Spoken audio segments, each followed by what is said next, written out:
नहमदुहु व नुसल्ली व नुसल्लिमु अला रसूलिहिल करीम अम्मा बाद फ़अऊज़ु बिल्लाहि मिनश शैतानिर रजीम बिस्मिल्लाहिर रहमानिर रहीम इन्नल्लाह व मलाइकतहु युसल्लूना अलन नबी या अय्युहल्लज़ीना आमनू सल्लु अलैहि व सल्लिमू तस्लीमा अल्लाहुम्मा सल्लि अला सय्यिदिना व नबिय्यिना मौलाना मुहम्मदिन व अला आलि सय्यिदिना व नबिय्यिना मौलाना मुहम्मदिन व बारिक व सल्लिम सलातुन व सलामुन अलैका या रसूलल्लाह सल्लल्लाहु अलैहि वसल्लम। अल्लाह तबारक व तआला ने सूरह बकरा में इरशाद फरमाया, बिस्मिल्लाहिर्रहमानिर्रहीम, अम हसिबतुम अन तदखुलुल जन्नत वलम्मा यातिकुम मसलुल लज़ीना खलौ मिन क़ब्लिकुम मस्सतहुमुल बअसाउ वद्दर्राउ वज़ुलज़िलू हत्ता यक़ूलर रसूलु वल्लज़ीना आमनू मअहु मता नसरुल्लाह अला इन्ना नसरल्लाहि क़रीब। जंग अहज़ाब के मौके पर यह आयत करीमा नाजिल हुई कि जब सहाबाए किराम पर भूख की शिद्दत और सर्दी ने उन्हें परेशान कर दिया था, तो उस वक्त उन्होंने शिकवा किया, अपनी भूख का शिकवा किया और सर्दी मौसम का शिकवा किया। उस वक्त कुरान की आयत नाजिल हुई, क्या तुम ये गुमान करते हो कि अल्लाह तबारक व तआला तुम्हें जन्नत में दाखिल कर देगा, जबकि पिछली उम्मतों ने बड़ी से बड़ी मुसीबतों से उनको गुजरना पड़ा, बड़ी से बड़ी मुसीबतें उन्होंने देखी हैं। लोहे की कंघियां बना करके उनके जिस्म को नोचा गया, उनके ऊपर आरे चलाए गए, बड़ी से बड़ी आजमाइशों से उन्हें गुजरना पड़ा है। और यहाँ तक कि ऐसी आजमाइशें होती थी कि उन ईमान वालों की तकलीफ को देख करके, और उनके साथ साथ चूँकि नबी भी तकलीफ में रहते थे, उस तकलीफ को देख करके हत्ता यक़ूल रसूल, कि वो रसूल भी पुकार उठते थे, मता नसरुल्लाह, कि अल्लाह की मदद कब आएगी। तो आवाज़ कुदरत आती थी, अला इन्ना नसरल्लाहि करीब, घबराओ नहीं, बेशक अल्लाह की मदद करीब है। यानी ईमान वालों के साथ अल्लाह तबारक व तआला होता है, मगर वो देखता है कि मेरा बंदा आजमाइशों से जो गुजरता है, तो उस वक्त मेरा शुक्रगुजार होता है या नहीं, उस वक्त वो सब्र करता है या नहीं। अगर उस वक्त वो शुक्रगुजार बंदा बन जाए, साबिर बंदा बन जाए, तो यकीनन वो जन्नत का हकदार हो जाता है। आमतौर पर तो हर आदमी आज के दौर में जन्नत को एकदम आसान तरीन बना करके जन्नत का दावेदार बना हुआ है। देखिए, सबसे पहले आप ये समझ लीजिए, बगैर किसी तफसील में जाते हुए बस इतना ज़रूर कहूँगा, जन्नत कलमे के बगैर नहीं आएगी। जन्नत जो मैसर में होगी, जन्नत जब मिलेगी, उसके लिए शर्त है कलमा, वो कलमा ला इलाहा इल्लल्लाह मुहम्मदुर रसूलुल्लाह। मगर दोस्तों, कम से कम ये जो कलमा पढ़ने वाले हैं, उन्हें सोचना पड़ेगा कि जन्नत का एक माहौल है जहाँ जाना है। जो खुश अकीदा है, जो सहीउल अकीदा, उन्हें सोचना पड़ेगा कि जन्नत का एक कल्चर, एक तहजीब है जहाँ जाना है। जन्नत की तहजीब क्या है, जन्नत का कल्चर क्या है। जन्नत वो जगह है जहाँ कोई बेलिबास नहीं, जन्नत वो जगह है जहाँ पर कोई भूखा नहीं होगा, जन्नत वो जगह है जहाँ कोई प्यासा नहीं होगा, जन्नत वो जगह है जहाँ जुल्म नहीं होगा। तो अगर अपने आप को जन्नत का हकदार बनाना है, और दुनिया में जब तुम रहो और तुम दुनिया देख करके कहे कि ये शख्स जन्नती है, तो अपने अंदर ये माहौल, अपने अंदर, अपने माशरे में ये माहौल पैदा करना होगा।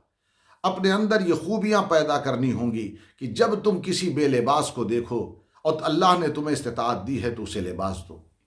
किसी भूखे को देखो तो उसकी भूख मिटा दो, उसे खाना खिला दो। किसी प्यासे को देखो तो उसको पानी पिला दो, मगर साथ साथ जुल्म से भी दूर रहो। अगर तुमने अपना ये माशरा बना लिया, तो जिस माशरे में ये बात पाई जाएगी, वो माशरा एक जन्नत नुमा माशरा कहा जाएगा।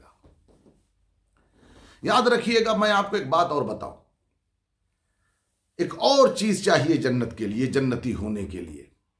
अल्लाह तबारक व तआला वो बात हर मुसलमान में पैदा भी फरमा दे। देखिए, जब इसी जमीन पर सलातीन इस्लाम ने यह सोचा था कि जन्नत के बारे में जो कुरान मुक़द्दस में हम पढ़ते हैं, ये जन्नत कैसी है, कम से कम कोई ज़मीन पर ऐसा सिंबल बनाया जाए, एक ऐसी मिसाल बनाई जाए जो यकीनन जन्नत की याद ताज़ा कर दे, ताकि लोगों के अंदर जन्नत की एक रग़बत पैदा हो और अल्लाह की तरफ वो रुजू करें। इखलास की नीयत से उन्होंने अल्लाह वालों के दरवाजे को खटखटाया और उन्होंने कहा कि आप हमें बता सकते हैं कि जन्नत का नक्शा, अगर हम ज़मीन पर कुछ बनाना चाहें, उसकी छोटी मोटी मिसाल, क्योंकि जन्नत तो एक बाग है, अगर हम कोई ऐसा बाग बनाना चाहें तो हम उसे कैसे बनाएं। तो उन्होंने जवाब दिया इसके लिए हमारे पास आने की ज़रूरत नहीं थी। जन्नत का नक्शा तो अल्लाह ने ख़ुद कुरान मुक़द्दस में ही रखा है। वो क्या है? वो सूरह रहमान है। सूरह रहमान जब आप पढ़ेंगे तो आपको ऐसे ही लगेगा जैसे आप जन्नत की सैर कर रहे हैं। जब वो बाग तैयार की जाए तो वो बाग कैसी हो, उस बाग में क्या हो, तो अब जाहिर सी बात है कि उसमें इस तरह से होना चाहिए कि मुख्तलिफ़ किस्म के दरख्त हों, फिर उसके अलावा उसके अंदर खूबसूरती हो, हरियाली हो, फिर उसके अंदर मेवाजात हों, फ़ीहिमा फ़ाकिहतुन व नख़्लु व रुम्मान, जिसके अंदर मेवा हो, जिसके अंदर खजूरें हों, जिसके अंदर अंगूर हो, यानी अलग अलग किस्म के जिसके अंदर फ्रूट्स के दरख्त हों। फिर उसके बाद क्या होना चाहिए? कहा उसके अंदर खुशबू होनी चाहिए। फ़कानत वर्दतन का देहान, यानी कि वो भी गुलाब का फूल हो, मुख्तलिफ़ किस्म के फूल हों जिसके अंदर रंगत हो, जो देखने में भी अच्छी लगे। फिर उसके अलावा क्या होना चाहिए? फ़ीहिमा ऐनान नद्दाख़तान, और एक मकाम पर है फ़ीहिमा ऐनान तजरियान, ऐसे चश्मे, ऐसी नहरें जारी कर दी जाएं जिसमें जन्नत वो है जिसमें 2 नहरें जारी हैं। जन्नत वो है जिसमें उबलते हुए चश्मे हैं। तो अब ऐसी सूरत में जब वो नहरें जारी की गई, यानी बाग बनाया गया, उसके अंदर मुख्तलिफ़ किस्म के फूल पौधे लगाए गए, उसके अंदर ड्राई फ्रूट्स के पौधे लगाए गए, दरख्त लगाए गए, फ्रूट्स के दरख्त लगाए गए, और उसके अंदर जो है नहरें जारी की गई, और उछलता हुआ उबलता हुआ चश्मा यानी कि फव्वारा जब उसके अंदर लगाया गया, वो फव्वारा पहले ऊपर जाता है, ऊपर से नीचे आता है, ताकि ये मिसाल बने कि ये पानी जो आ रहा है, वअन्ज़लना मिनस समाए माअन तहूरा, ये किसी इंसान की अपनी ताकत नहीं है, बल्कि वो अल्लाह है जो पाक पानी ऊपर से नाजिल करता है, जो ज़मीन को सैराब कर रहा है।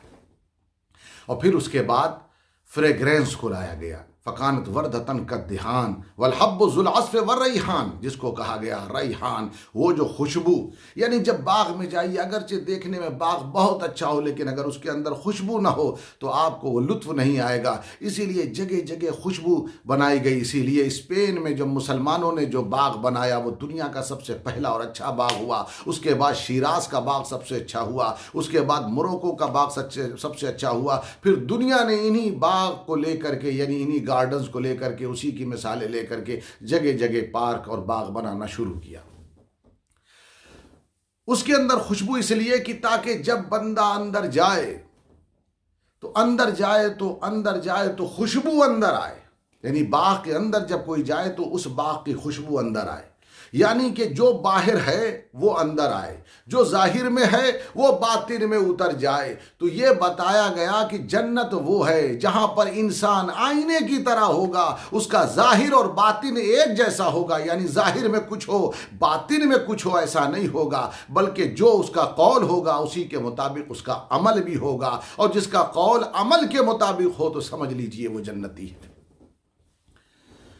मगर अल्लाह तबारक व तआला ने अपने रसूल पर बहुत फजल फरमाया, और रसूल की उम्मत पर रसूल के सदक़े में फजल फरमाया।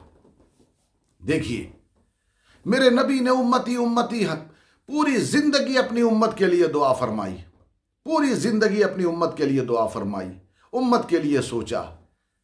अब आप देखिए, अल्लाह तबारक व तआला ने रसूल रहमत के ज़रिए हमें इनाम दिया। वो जन्नत जो बहुत मुश्किल थी, वो जन्नत जहां तक पहुंचने के लिए बहुत सारी तकलीफें उठानी थी, वही जन्नत अल्लाह तबारक व तआला इस तरह अता कर देता है। मन क़ाल ला इलाहा इल्लल्लाह फबश्शिरहु बिल जन्नह।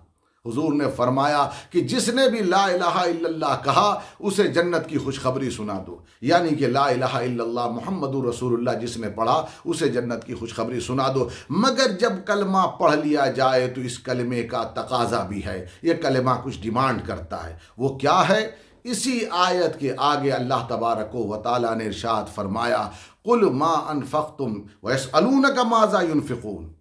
एक शख्स ने, एक बूढ़े शख्स ने, एक मालदार शख्स ने रसूल अकरम सल्लल्लाहु अलैहि वसल्लम से पूछा कि या रसूल अल्लाह, हम अपने माल को कहाँ पर खर्च करें, किसको किसको दें? कुल मा अनफ़क़्तुम मिन खैरिन फलिल वालिदैन वल अक़रबीन वल यतामा वल मसाकिन वब्निस सबील वमा तफ़अलू मिन खैरिन फ़इन्नल्लाह बिही अलीम।